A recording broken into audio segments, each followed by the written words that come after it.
என் அன்பான சாய் சொந்தங்கள் அனைவருக்கும் வணக்கம். மீண்டும் உங்களை சந்திப்பதில் மிகுந்த மகிழ்ச்சி அடைகிறேன். இன்னைக்கு நம்ம பார்க்க போறது, தலைப்பு பார்த்துட்டு வந்திருப்பீங்க. அளவுக்கு அதிகமான ஆன்மீகம் ஆபத்தை தருமா? அத பத்தி தான் இந்த டீட்டெயிலா பார்க்க போறோம். இது கூட ஒரு சாய் சகோதரர் எனக்கு சொன்ன விஷயம் தான் இந்த தலைப்பே நம்ம பேசணும்னு வந்தது. அந்த சகோதரர் எனக்கு ஃபோன் பண்ணி ஒரு விஷயத்த கேட்டார். "சாய்னா நான் பாபா மேல ரொம்ப பக்தியா இருக்கிறேன். இப்ப குடும்ப வாழ்க்கையில, குடும்ப உறவுகள்ல என்னால ஈடுபடவே முடியல. எப்பயுமே பாபாவ பத்தியே நினைச்சுன்னு இருக்கிறேன். எங்கேயாவது ஓடிடலாமான்னு கூட தோணுது எனக்கு." பாபாவ பத்தி நெறைய பேசணும். பாபாவ பத்தி நெறைய தெரிஞ்சுக்கணும். என்னுடைய எண்ணங்கள் எல்லாம் அப்படியே போகுது. இது ஏதாவது பிரச்சனையில முடியுமா? இல்ல நான் மனநோயாளி ஆயிட்டேன்னு அவரு ஒரு பயத்தோட பேசுறாரு. இல்ல நான் பண்றது கரெக்ட்டான்னு கேட்டாரு. அவருக்கு அந்த பயம் வந்திருக்கு. வயசு கேட்டீங்கன்னா 32 வயசு தான் ஆகுது. 2 சின்ன குழந்தைங்க இருக்கு. ஆனா நெறைய விஷயங்கள பாபா பத்தி தேடி இருக்கிறாரு. நெறைய விஷயத்த பேசினாரு. உண்மையிலேயே இந்த பயம் அவருக்கு வந்ததுக்கு காரணம் இருக்கு. ஏன்னா நம்ம ஏதாவது ஆயிடுவோமோன்னு. உண்மையிலேயே நான் அவருக்கு சொன்ன ஒரே வார்த்தை, அளவுக்கு அதிக ஆன்மீகம் பிரச்சனைய தான் தரும். ஆன்மீகத்துக்குள்ள போனீங்கன்னா, பிரச்சனைகள் தான் நமக்கு வரும். அதுல நீங்க எந்த மாற்று கருத்துமே இல்ல. ஏன்னா நம்ம ஆன்மீகத்துக்குள்ள போகும்போது சாய்ராம், நெறைய பேர் நெனைக்கிறீங்க ஆன்மீகத்துல போனா பிரச்சனைலாம் வராதுன்னு. நெறைய பிரச்சனைகள் நம்ம எதிர்கொள்ள சூழ்நிலை வரும்.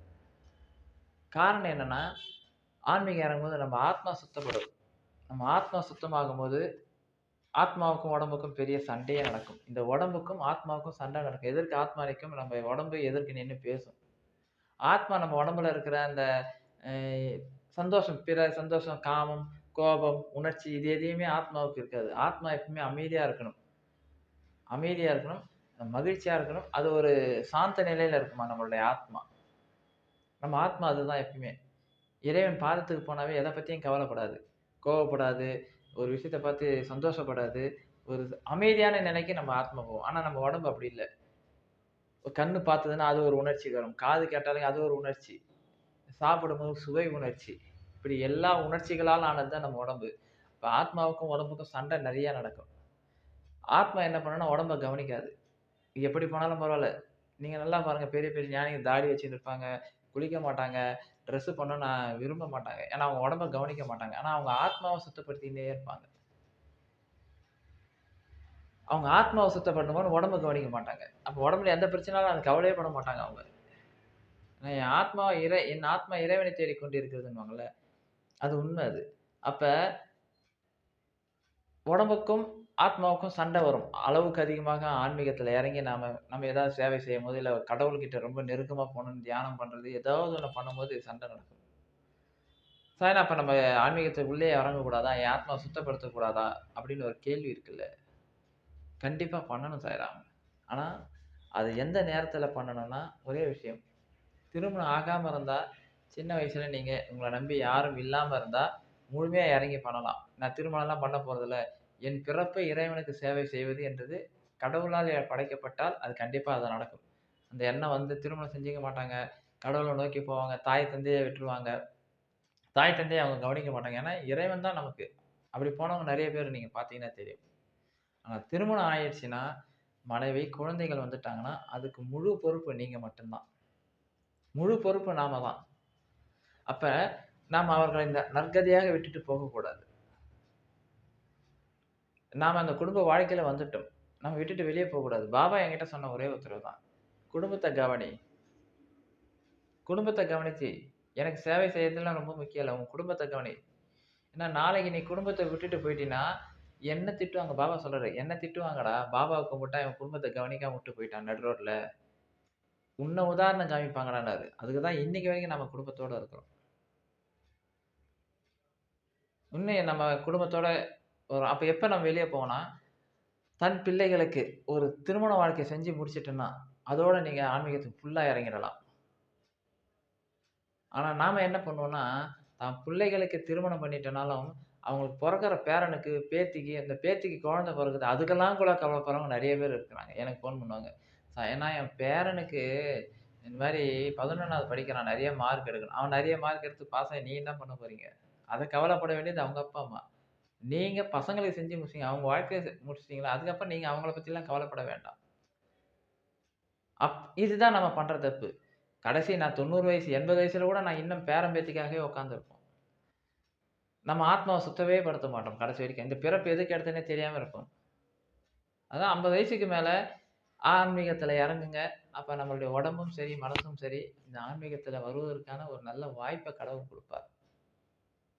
50 வயசுக்கு மேல முயற்சி பண்ணுங்க. கடமைகளை முடிச்சுட்டு வெளிய வாங்க. நான் கடமைய முடிச்சுட்டேன். இன்னும் நாங்க கடைசி வரைக்கும் நாங்க உங்களுக்காக கடமைய செய்ய முடியாது. கடைசி வரைக்கும் எல்லாருக்கும் கடமை செஞ்சுன்னு இருக்க முடியாது. அதே மாரி இந்த ஆன்மீகத்துல இறங்கும்போது பந்தம், பாசத்த நம்மள விலக்கி வச்சுரும் நம்ம ஆத்மா. இப்ப நம்ம வீட்ல ஒரு துயர சம்பவம்னா அது ஒரு சாதாரணமா எடுத்துப்போம். ஆமா விதி வந்தது இறந்துட்டாங்க அவ்வளோதான். இத நம்ம உட்கார்ந்து ஒண்ணும் பண்ண முடியாது. அத நெனச்சு அழுதுன்னு இருக்க முடியாது. ஒரு சந்தோஷமான நிகழ்ச்சி நடக்குதுன்னா, அத பத்தி நடக்குதா ஓகே அவ்வளோதான். நம்ம ஆத்மா அத எல்லாத்தையும் ஈஸியாக எடுத்துக்கும். சந்தோஷமும் படாது, துக்கமும் படாது. ஆனா இந்த உடம்பு, மனசு, மூளை இது கலங்கும். ஆத்மாவ சுத்தப்படுத்தணும்னா. 50 வயசுக்கு மேல நம்ம அப்படிதான் வாழ்ந்து ஆகணும். ஏன்னா 50 வயசுக்கு மேல நம்ம கூட இருக்கிறவங்க யாராவது ஒருத்தர் பிரிஞ்சு போயின்னே இருப்பாங்க வயசானா. அப்போ ஒவ்வொரு முறையும் அழுதுன்னே இருக்க முடியாது. அவங்களுக்கு நாளைக்கு இன்னைக்கு நடக்குது, நாளைக்கு நமக்கு நடக்கும். இந்த எண்ணத்தை கடவுள் நமக்கு கொண்டு வருவார். எனவே அந்த அவர்கிட்ட சொன்னேன். நீங்க இப்ப அந்த முடிவு எடுக்கக்கூடாது. இப்ப கடவுள கும்பிடுங்க.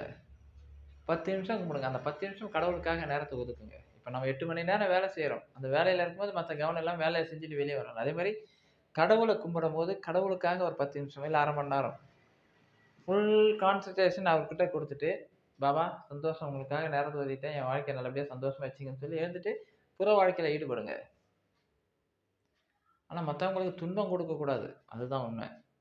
மத்தவங்களுக்கு நம்மளால எந்த துன்பம் வராம பாத்துங்க. அதுவே நீங்க மிகப்பெரிய மகானாக வாழ்கின்ற வாழ்க்கை. நம்ம வார்த்தைகள் மத்தவங்கள காயப்படுத்தக்கூடாது. அந்த மாரி ஒரு வாழ்க்கை வாழணும்.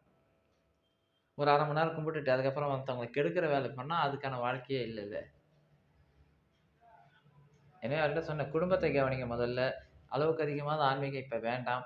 ஆன்மீகத்துக்குன்னு உங்களுக்கு கடவுள் நேரம் ஒதுக்குவார். உங்க கடமைகள்லேருந்து நீங்க தவறி போயிட்டீங்கன்னா, நாளைக்கு உங்கள திட்ட மாட்டாங்க. பாபாவ திட்டுவாங்க. அவங்க குடும்பத்த நடு ரோட்ல விட்டுட்டு போயிட்டாங்க. கடவுள கும்பிட்டு என்ன புண்ணியம்ன்னு கேட்பாங்க. அந்த பாவச் சொல்லுக்கு நீங்க ஒருபோதும் ஆளாகக்கூடாது. எனவே கடமைகளை செய்து கொண்டே ஆன்மீகத்துல இருங்க.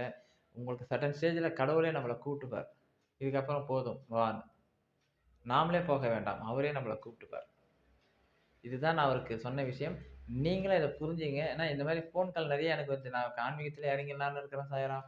குடும்ப வாழ்க்கையில ஈடுபட முடியல. ஒரு பெண்மணி எனக்கு சொன்ன விஷயம் அது. அது மிகப்பெரிய அது சில விஷயங்கள் உங்களோட சொல்ல முடியாத விஷயம் அது. நான் இப்படி இருக்கிறேன், குடும்பத்தில நெறைய பிரச்சனைகள் வருதுன்றாங்க. எப்பவுமே அளவுக்கு அதிகமான ஆன்மீகம் சில நேரங்களில் நமக்கு ஆபத்தை தரும். அதை கடவுள் நமக்கு புரிய வைப்பார். இப்ப வேண்டாம். நிறுத்திக்கோ. நேரம் வரும்போது எனக்காக பணி முழுவதும் செய்ய சொல்வார். எனவே அப்பா கிட்ட நாம திரும்பவும் சொல்வோம். அப்பா பாதத்த சரணாகதி அடைங்க. சரணாகதி வேற செய்யலாம். ஆன்மீகம் உள்ள போறது வேற. தேடி போறது வேற. குரு பாதத்த நம்ம புடிச்சுட்டா போதும். அதுக்கப்புறம் அவர் நமக்கு நல்ல வழி காட்டுவார். நீ என்ன பண்ணணும்? ஏது பண்ணணும்னு. நீங்களே ஒரு முடிவு எடுக்க வேண்டாம். எனவே அப்பாவ தினந்தோறும் கும்பிடுங்க. உங்களுக்கு பெரிய சந்தோஷத்த குடுப்பார். இந்த உடலுக்கும் சரி, ஆத்மாவுக்கும் சரி, சரிசமமாக நமக்கு அந்த வேலைகள ஒதுக்கி தருவார். உடலையும் பாதுகாக்கணும், ஆத்மாவையும் சுத்தப்படுத்துவாரு பாபா.